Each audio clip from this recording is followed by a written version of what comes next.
తిరుపతి జిల్లా చంద్రగిరి నియోజకవర్గంలో మినీ మహానాడు కార్యక్రమం నిర్వహించారు.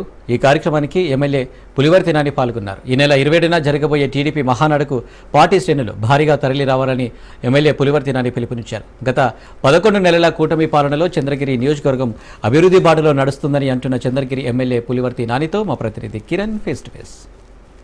మహానాడులో భాగంగా మీ నియోజకవర్గంలో మీ ఎమ్మెల్యేతో ముఖాముఖి కార్యక్రమంలో భాగంగా చంద్రగిరి నియోజకవర్గ ఎమ్మెల్యే పులివర్తి నాని మనతో పాటు ఉన్నాడు. సార్ని అడిగి మరిన్ని విషయాలు తెలుసుకునే ప్రయత్నం అయితే చేద్దాం. అలా చెప్పడం అంటే ముందు నుంచి కూడా చంద్రగిరి నియోజకవర్గంలో 30 సంవత్సరాల తర్వాత చంద్రగిరి కోటపై టీడీపీ జెండా ఎగిరేశారు. దాని వెనకాల చాలా కృషి ఉందనుకోవచ్చు. మేము కూడా మీ వెనకంటి నడుస్తూ వచ్చినాం. శారీరకంగా కావచ్చు, అదే మానసికంగా చాలా ఇబ్బందులకు గురి చేశారు. ఈరోజు మీకు ఎట్టుందండి? ప్రజల్లోకి వెళ్తున్నారు, అభివృద్ధి కార్యక్రమంలో బాగా చురుగ్గా ఉన్నట్టు తెలుస్తుంది. ఎలా ఉంది మహానాడు రోజు? ఈరోజు చంద్రగిరి నియోజకవర్గంలో ఎమ్మెల్యేగా మొదటి మహానాడు జరుపుకోవటం నేను జీవితంలో మర్చిపోలేని సంఘటన. 30 సంవత్సరాల తర్వాత ప్రతి ఒక్క కుటుంబ సభ్యుడు నా కోసం ప్రాణం, ప్రతి ఒక్కరు రక్తం చిందించారు. వాళ్ళందరికీ జీవితకాలం రుణపడి ఉంటాను. ఈ మహానాడు సందర్భంగా తెలియజేసుకుంటాను. ఎక్కడ కానీ నాని అనే వ్యక్తి ఎమ్మెల్యే కాదు, గతంలో ఏ విధంగా వాళ్ళ కుటుంబ సభ్యుడు అదే విధంగా ఈ రోజుకుంటా ఎప్పటికీ అట్లే ఉంటా. ఇదైతే మర్చిపోలేని సంఘటన. అంటే గతంలో చూసుకుంటే మీ మీద దాడులు జరిగిన ఘటనలు ఉన్నాయి. అదేవిధంగా మీ భార్య పైన కావచ్చు ఎక్కువగా దొంగ ఓట్ల మీద ఇక్కడ పోరాడినారు. దాని మీద ఫలితంగానే ఈరోజు విజయం సాధించారు. అదేవిధంగా ఇప్పుడు మొత్తం అతిపెద్ద నియోజకవర్గమైన ఈ చంద్రగిరి నియోజకవర్గంలో అభివృద్ధి కార్యక్రమాలు ఏ విధంగా ఉంది? 100% మా పెద్ద అయిన ముఖ్యమంత్రి వర్యులు నారా చంద్రబాబు నాయుడు గారు కానీ, మా చిన్నాన్న నారా లోకేష్ గారు కానీ, అదేవిధంగా డిప్యూటీ సీఎం పవన్ కళ్యాణ్ గారు కానీ, కేంద్రంలో ఉన్నటువంటి మోడీ గారిలో కానీ వాళ్ళ నలుగురితో ఎన్డీఏ కూటమి నలుగురితోనూ ముఖ్యంగా చంద్రబాబు నాయుడు గారు, లోకేష్ బాబు గారి యొక్క స్వయం యొక్క వెన్నుతట్టి ప్రోత్సాహంతో ఈరోజు సుమారు 70 నుంచి 80 కోట్ల రూపాయలు పనులు చేయడం జరిగింది. దీంట్లో సుమారు 60 కోట్ల దాకా కార్యకర్తలకు ఇవ్వడం జరిగింది. తెలుగుదేశం పార్టీ కార్యకర్తలు ఉండొచ్చు, తెలుగుదేశం పార్టీ సానుభూతి పరులు ఉండొచ్చు, ఉన్నటువంటి ఎన్డీఏ కుటుంబ సభ్యులు ఉండొచ్చు, అందరికి ఇచ్చి వాళ్ళు ఆర్థికంగా నిలబడే విధంగా నేను ఈరోజు పోవడం జరిగింది.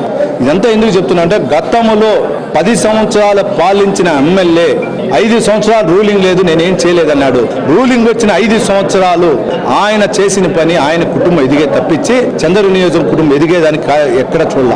వాటిని అధిరోహిస్తూ ఈరోజు అన్ని విధాలుగా రోడ్లు కానీ, అన్ని విధాల గుళ్ళు కానీ, అన్ని విధాల శ్మశాన వాటికలు కానీ, అన్ని విధాలుగా వాటర్ స్కీమ్స్ కానీ, అన్ని విధాలుగా పారిశ్రామికం కానీ, అన్ని విధాల మహిళా సోదరి మళ్ళీ ఆర్థిక నిలదొక్కేది మేము ముందుకు పోతున్నాం. మేము 100% దీని ప్రతిఫలాలు 1 year నుంచి 2 years లో తెలుస్తుందండి. చాలా వరకు గెలిచిన ఎమ్మెల్యేలు కావచ్చు, అంటే గత పాలనలో చేసిన అభివృద్ధిని పక్క దోసే ప్రయత్నం చేస్తారు. కానీ అట్టగా దానికి విభిన్నంగా మీరు అంటే తొండవారికి సంబంధించి జగనన్న కాలనీలో 83 రోడ్లు సీసీ రోడ్లు నిర్మించినారు. అక్కడి నుంచి స్పందన ఎలా ఉంది?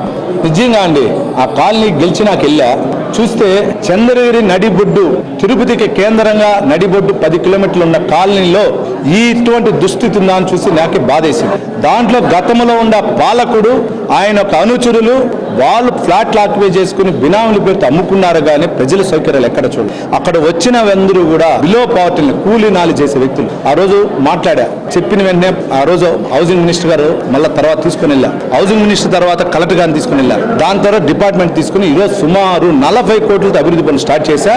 దానిలో భాగంగా 15 కోట్లు పెట్టి ఆల్రెడీ 65% రోడ్లు వేశా. ఆ 65% రోడ్లతో పాటు స్థానికంగా ఉన్నటువంటి కల్వర్ట్లు కూడా కట్టడం జరిగింది. ఇంకా 35% వేస్తే రోడ్లు కంప్లీట్ అవుతుంది. ఇంకా 100% డ్రైనేజ్ వస్తుంది, అది కూడా కంప్లీట్ చేస్తా. దీంతో పాటు ముఖ్యంగా అక్కడ సబ్స్టేషన్ రావడం జరిగింది. ఆ సబ్స్టేషన్ ద్వారా కరెంట్ ఎక్కడ ఇబ్బంది లేకుండా చేస్తున్నా. అక్కడ ఉన్నటువంటి 3.5 ఎకరాల్లో తొందరలో కాంపౌండ్ కట్టి దానిలో స్కూల్ కానీ ఒక అంగన్వాడీ కేంద్రం కూడా ఏర్పాటు చేస్తున్నాం. పక్కన ఉన్నటువంటి ఒక రాగి చెట్టు ఉంది. ఆ రాగి చెట్టు కూడా సమావేశ మందిరం ఒక షెడ్ వేయాలనుకుంటాను.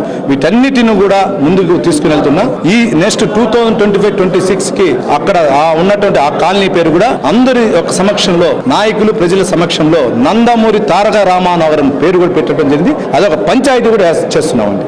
ఇది మొత్తం మీద చూసుకుంటే చంద్రగిరి నియోజకవర్గం అభివృద్ధి బాటలో పూర్తి స్థాయిలో ముందుకెళ్తుందని చెప్పుకోవచ్చు. మరోపక్క ఆ పార్టీ ఈ పార్టీ అనే ఇది లేకుండా ఖచ్చితంగా ఏదైతే ప్రతి ఒక్కరికి న్యాయం చేసేదనక ప్రతి ఒక్క నియోజకవర్గం కావచ్చు, అదేవిధంగా ప్రతి ఒక్క మండలాన్ని కూడా అభివృద్ధి బాటలోనే తీసుకెళ్తామని చెప్పేసి కూడా చంద్రగిరి ఎమ్మెల్యే పులివర్తి నాని చెప్పే పరిస్థితి అయితే కనిపిస్తా ఉంది. Camera person Ramanath, Kiran Raj News, Chandragiri నుంచి.